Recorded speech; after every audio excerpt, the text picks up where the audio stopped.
Të dashur njerëz lirë të vendit, zoti i nderuar zoti Berisha, të nderuar përfaqësues partive opozitare, zonja dhe zotni.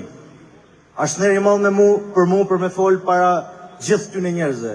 Mitana, sepse është pjesa më e shnetshme e shoqënisë. Përpara atyne që nuk dorëzuan lirinë për asnjë lloj çmimi. Përpara atyne që qëndruan dhe nuk u nënshtruan. Një thirrje kam për burrat e gratë ndershëm të këtij vendi. Unë di që Shqipnia është e Gjergj Kastriotit, e Nan Terez, është Shqipnia e Ismail Qemalit, e Mithat Frashit, e Ahmet Zogut, është Shqipnia e Gjergj Fisht, Hafzin Els, e Musine Kokalarit dhe Jub Kazazi. Si mundën burrat e Shqipnisë mos me reagu kur shohin që Shqipnia është në dorë ekskluzivisht të Tauland Balc dhe Tergjus Agasi? Si mundën zonjat e ndershme këtij vendi mos me reagu kur shohin që Shqipnia është në dorën e Belinda Ballukut dhe të Liza Spiropalit? Historia e këtij vendit është akoma pa shkruar. Kjo çmendori shumë shpejt ka me marrë fund. E kur regjimi shemet, historia ka me ju gjyku, sidomos ju intelektual të heshtun në këtij vendit. Boshllëku që ju keni lanë, mushet çdo natë nga pseudo-intelektual si puna e Toni Gogu, Idajet Beqiri, që na mushin mendën se ne jena mirë, jena shumë mirë. E kur nuk ja dalin dot në ngradën tujt intelektualit të lëshuar me qira, i thonë që është edhe më keq nëse vjen Partia Demokratike në pushtet. Në emrin tu i thonë që jena njësoj me ta. Si mundena me kenë njësoj ne që fut me bandat në burg, bandat e 97, me ata që i futen në parlament dhe e drejtojnë shtetin me ta?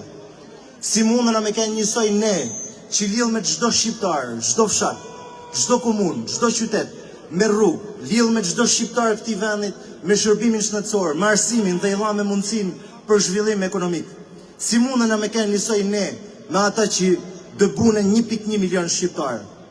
Si do ja shpjegoni pasardhësve tuaj të nderuar intelektual këtë heshtje dhe këtë dakordsi me një bandë e cila tentoi me zhbash Shqipërinë? Ne kena arrit në pikën më të ulët të përgjegjshmërisë të shtetarëve tonë. Asnjë llogarilanie. Dje në kohën e zotit Berisha dhe të Partisë Demokratike ishte akti më normal, dorëheqja vetëm nëse një ministër u dyshote që kishte pas shkelje. Sot ne kena hajdut nga më të jashtëzakonshmit. Tu fillu tek kryetari i Bashkisë Shkodrës, i cili si i pa shkollë kërkohte 300.000 euro, ndërkohë që studentat e Harvardit merrshin 500.000 euro. Nga ana tjetër, zëvendës kryeministra e superbuxheteve, që brenda natë villte 50 milion euro. Të gjithë vazhdojnë detyrën, vazhdojnë punën, madje edhe në remote, si Linda e Akshit që punën e bën nga shtëpia, sepse është në rreth shtëpie. Kjo marrëzi ka me marrë fund se s'bën një ditë. E ky fund ka me ardhur vetëm nëse ne i bëjmë pyetjen vetit cila është përgjegjësia jonë. Secili ka pjesën e tij në misionin historik për kërzimin e kësaj qeverie antishqiptare. Nuk duhet presim me nol diçka e madhe. Ndryshimi ka me nol vetëm si bashkim i sakrificave dhe i veprimeve secilit prej nesh. Nuk do të vijë as nga ndërkombëtar, nuk do të vijë as nga drejtësia, por nga njerëzit e lirë të këtij vendit, do të vijë nga ti demokrat.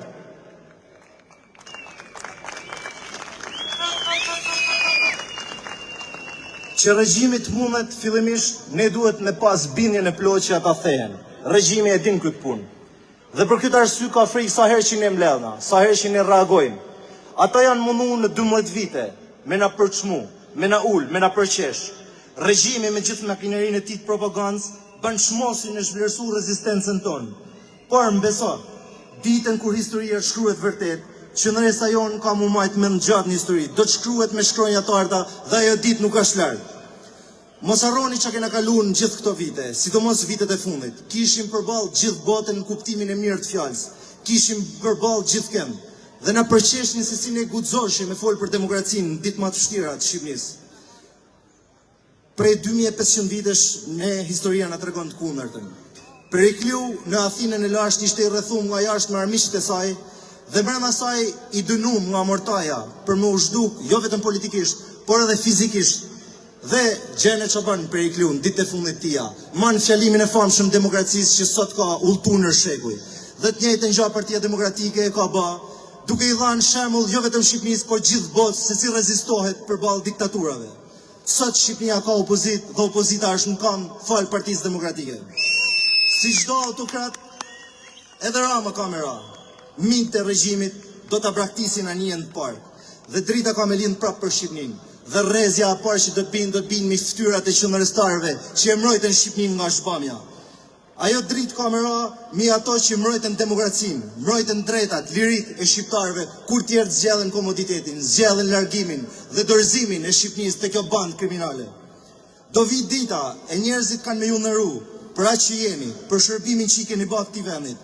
Do ju ndërrojnë për mbrojtjen që i keni bë demokracisë, lirive dhe drejtave tona. Derisa ajo ditë vin, na duhet më shtërngu dham, por dijeni që kurrë ajo ditë s'ka kanë kaq afër. Për ta përmbyll, narkoshteti i pranum tashma edhe nga këta analistë që përmend me këtu, nuk është problem vetëm i opozitës shqiptare, është problem i Shqipërisë. Shpopullimi nuk është problem vetëm i Partisë Demokratike, por është rrezik kombëtar.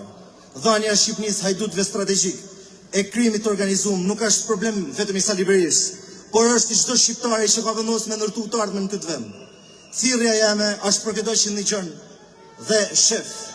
Bashkohuni me strukturat e Partisë Demokratike dhe të opozitës shqiptare. Kontriboni që ta fitojmë luftën tonë. Fitoria i takon atyre që luftojnë, që protestojnë, që reagojnë dhe rezistojnë.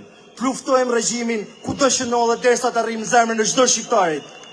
Të besojmë te forca jonë, të besojmë te njëri tjetri dhe të organizohena si njerëz bashkum dhe jo si individ të izoluar të përçam. Dhe sigur që fitoria është e jona, sepse fitoria i takon vetëm atyre që guxojnë dhe asnjë shesh nuk ka pas më shumë guximtar se sa sonte.